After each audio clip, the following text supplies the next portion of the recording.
How's it going, everyone? Welcome back. Today we are going over our very early, before the season even starts, list of players who we think could go from gold to diamond in MLB The Show 23. And I tell you what, this is an important time of the year. It is an important time of the year to get it right because it's that first diamond or two or first player or two that goes diamond that typically sees the biggest price jump from what they are now to what they will be when they're sold compared to later in the year when they start to flood the market. The price just doesn't move as much because there's so many more out there. But right now it is a golden time. And not only that, you can also find the guys that might go from like an 81, 82 that could go like to an 89, 90 later into the year. There is always a couple of those. Those guys will see their price jump up as well, but it's finding the right guys. I'm starting with Josh Hader. I really like Josh Hader here. Now, he's an 84 overall. He's 4K. He's a little pricey, obviously, there for a gold player. People are already expecting this guy to get a diamond upgrade at some point in time, but he is an 84, which means he's not packed as easily as some of the 83s, the 82, so even if he does go diamond, I think the price still goes up. But more importantly with Josh Hader, we have to remember this guy was a 90 overall. A 90-91 overall, best closer in the league, and then the wheels fell off the second half of last season. Now, do we believe how dominant and elite this guy was that he does that again this season, or do we think he bounces back? I think that is clearly what you're betting on here, is a bounce back season for Josh Hader. He's pitching in Petco, and I think he does bounce back. He figures it out, and when he comes back to his old self, because he's got good stats in the past, because he's been a diamond before, SDS will be quick to upgrade this guy, I think. And he's one of those guys. I mean, he could be a 20, 30, 40K player very quickly if he starts lights out to start the season. Again, it is a reliever. So most relievers, it takes a little bit of time. But because it's Josh Hader, because he's got that name, because he's done that, he's done it, he's been there before, I think SDS would be quick to upgrade him. Number 2 on our list. I tell you what, I'm a big fan. I'm a big fan of Brandon Woodruff. $1,500, very friendly deal price for this guy. I mean, if there's one guy to make a lot of stubs on right now by investing in them, I think it is Brandon Woodruff. A lot of these guys are 4K, 5K that are obvious. Oh, they're going to go diamond. Woodruff's a little bit of a steal. Woodruff finished with an ERA just a tick above 3 last season. He had that 2.5 ERA the year before. He continues to strike out players or batters at a great clip. 11.2 last season. And the thing with Woodruff is he struggled to start last season. April, May were not good months for him. ERA north of 4, north of 5. The rest of the season lights out. The rest of the season dominant. I mean, he brings a circle change, a 12-6 curve, a slider. He's got that.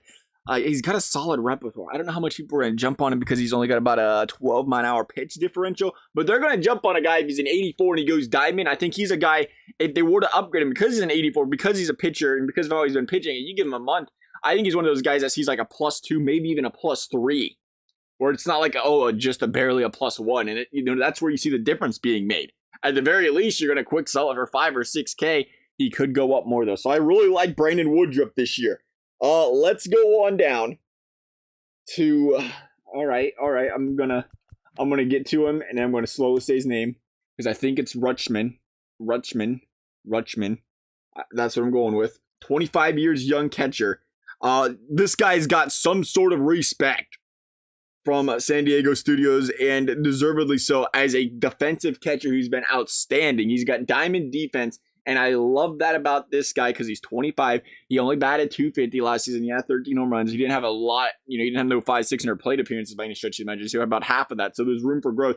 But as a 25-year-old, you expect this guy to take the next step in the field. He can't get much better defensively, but he can definitely improve offensively, and he only needs to improve a little bit to go from 83 to a big old diamond. And I really like him for that reason. Let's keep on scrolling here. I think we're going the opposite direction. We're kind of trending the other direction now on players that get a little bit more pricey. Still obvious-ish, kind of, but we'll see. Juan Soto. San Diego betting on some guys to get some bounce-back seasons out of them, and they're going to be nasty again, I guess, because Juan Soto does it as well. Juan Soto, by all accounts, an absolute stud still, a great player. Had a down year last year. And you expect, it's crazy to say that, but I mean, compared to the year before, if you expect this guy to do what he did the year before in Washington, oh man, he's going to see some upgrades on them stats offensively, but also, again, 24 years. We remember, this guy's 24. His defensive ability is going to get better. I think that's what's going to really move his overall up this year, is how much the San Diego Studios Hey, San Diego boy now. I mean, that's gotta mean something. How much do they look at this guy on the field? Probably watch him a lot and say, all right, let's up those fielding stats because that can be an absolute game wrecker for this guy's overall. They can't get worse. I feel like he's got a really high floor, really high ceiling as well. Juan Soto, liking Juan Soto. Last but not least, probably my least favorite. I still love the possibility if we can actually go to the diamonds or golds. That's Pistol Pete, big meaty Petey, one and only.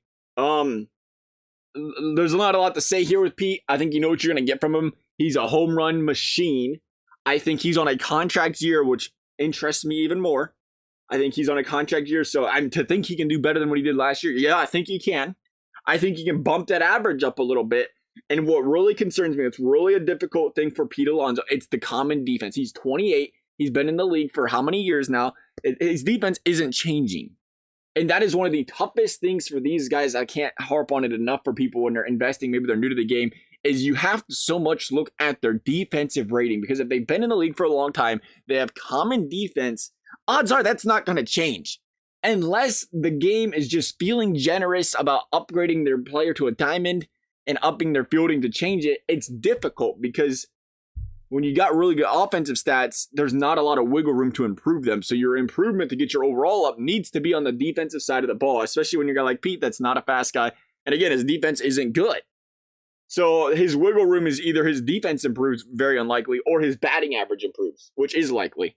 And I think his power can be adjusted 99, 90, 97. I mean, you can justify this guy having a higher power than that. He's, again, been absolutely raking. But that's our 5 players who I have been looking at, say, good chance to go in diamond. Love you guys' thoughts. Thank you guys for watching. We'll see you next time.